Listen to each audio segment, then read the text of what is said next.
আসসালামু আলাইকুম।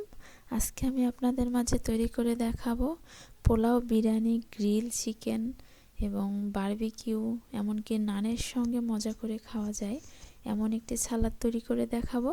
যারা দ্রুত ওজন কমাতে চান তারাও খেতে পারবেন। অসম্ভব মজার এই সালাদটি কিভাবে তৈরি করেছি সেটাই আপনাদেরকে দেখাবো। আমি একই সঙ্গে দুই রকম করেছি, শসা, গাজর, পেঁপে তিনটা দিয়েই করে নিয়েছি। চলুন তবে দেখে নিই। প্রথমে আমি একটি ব্লেন্ডারের জারের মধ্যে নিয়েছি কিছু কাঁচামরিচ। আমি আজকে এখানে প্রায় 1 কেজি টক দই নিয়েছি আর 1.5 কেজির মতো শসা নিয়েছি। তো বেশি পরিমাণে সালাদটি তৈরি করব, এই জন্য আমি কিছু দিয়েছি পুদিনা পাতা, কিছু কাঁচামরিচ এবং প্রায় 1.5 কাপের মতো টক দই দিয়ে নিয়েছি। আমি এখানে 1 কেজি টক দই ব্যবহার করব, অল্প একটু শুধু রেখে দেব। তো এই পর্যায়ে আমি পরবর্তীতে ব্যবহার করব টক দই আরও।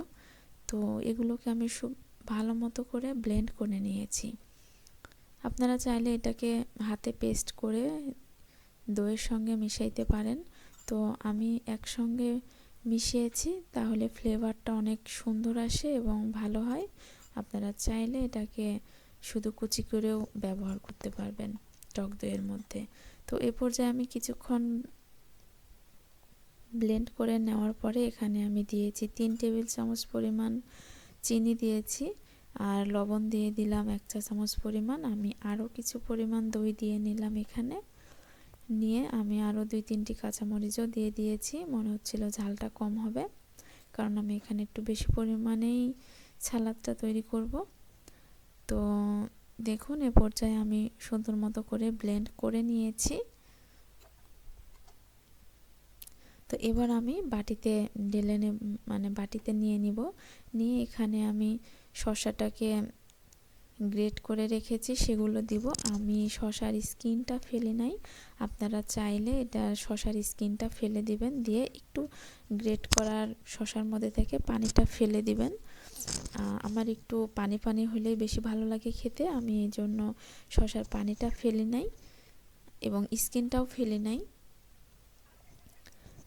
আপনারা তৈরি করার সময় অবশ্যই স্কিনটা ফেলে দিবেন, তাহলে এটা দেখতে অনেক সুন্দর লাগে এবং অনেক স্বচ্ছ হয়, সিল্কি হয় দেখতে। তো আমি এখানে শসা দিয়ে কিছুটা বানিয়ে নিলাম আর কিছুটার মধ্যে গাজর আর পেঁপে গ্রেট করে রেখেছিলাম, সেটার সঙ্গে শসা মিশিয়ে দুইভাবেই করে নিয়েছি।